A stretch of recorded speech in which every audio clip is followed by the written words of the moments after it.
Hey guys, here's a quick grow update. Today is July 13th. Stuff out here has been moved about a bit because we had a typhoon come the other day. Plants are okay though, it didn't really hit that strong. So let's start down here.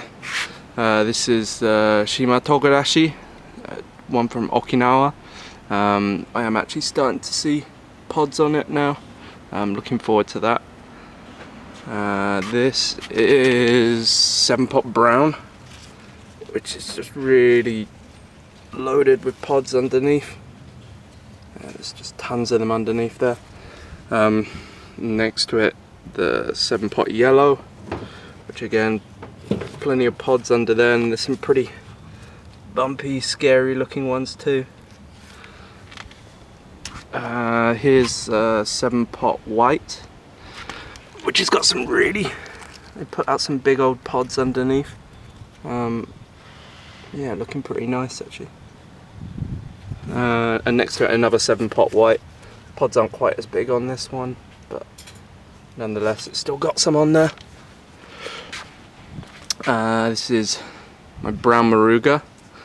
This is the one that has a load of basil around the edge, and the basil's just got huge recently. Plenty of pods in there though. Yeah, quite a few.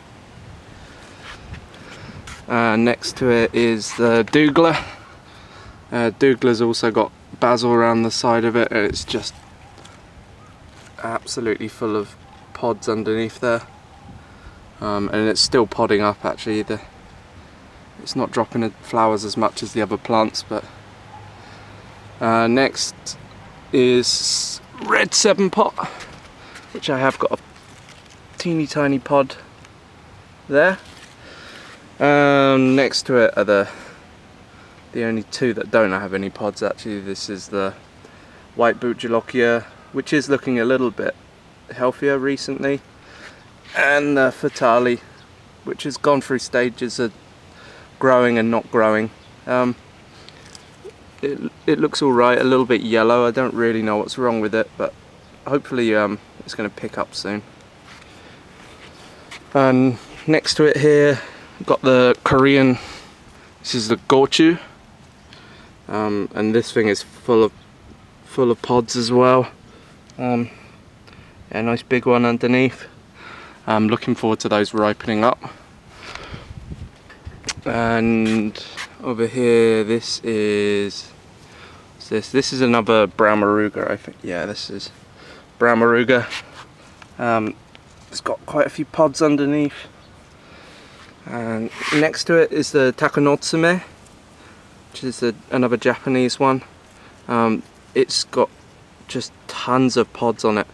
The plant itself isn't looking as healthy as it has done recently, but it has rained a lot. It has been a bit overwatered. So hopefully now the rainy season's about to stop, it's gonna pick up a little bit now. Next to it is, this is white habanero. It's very, very bushy plant, and it's just loaded up with these tiny jelly bean pods underneath. I think it's actually going to be quite hard to harvest them and know when they're ripe, because they're pretty well hidden in there, some of them. But yeah, can't complain. And next, this is 7-pot burgundy, which is putting out some really interesting shaped pods. Yeah, and there's quite a few of them on there actually. It's doing well, those 7-pot burgundy. I didn't have any luck with it last year. Looking forward to that. And next to it is 7-pot orange, which for ages wasn't podding up. It was along with the white boot and the Fatali not having pods on it. But now, yeah, a bit of high humidity, slightly windy recently. It's just loaded underneath here with pods. Some pretty big pods in there as well. Next is the Primo. Primo hasn't got a huge amount of pods on it. It does have a lot of flowers, so I'm hoping I can get one last burst of fruit before it gets too hot. And there's a couple of pods underneath here. There's one I hadn't noticed actually, there's a new one.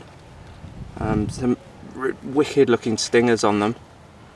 And this one at the back is just creepy how bumpy and spiky it is.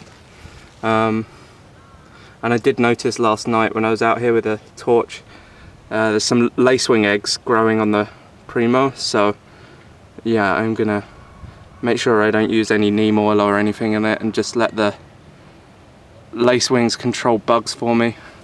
Oh yeah, I can see them over there. Probably not going to be able to see it on this camera, but there's quite a few eggs there. So our last chili plant of mine is Chinese 5-color. It's just really heavy with these beautiful purple chilies at the moment, and they turn different colors and they end up this beautiful blood red like that one there. So here's a morning glory plant. It did have a beautiful flower on it yesterday. Got a bit scorched in the sun and it's no longer with us. These are green soybeans, which I never knew had such beautiful flowers on them. Yellow mini tomato, which I got a few tomatoes I need to pick off of that. Another tomato here, which turned out to be a momotaro tomato. Really delicious, yeah. Quite sweet, but very nice. Yeah, they're really nice tomatoes actually. Paprika, which should be ripening up soon. These are plants going over to a friend. Just potted them up recently and they're looking really good. And I moved my Goya and cucumbers, and I've just given them extra netting because yeah, it outgrew the old trellis I had. It's coming over the top and the cucumbers aren't going to be too far behind actually. And I potted up my thyme into a planter, gave them some more root space and they seem to really enjoy that. Yeah, so that's about it. Cheers.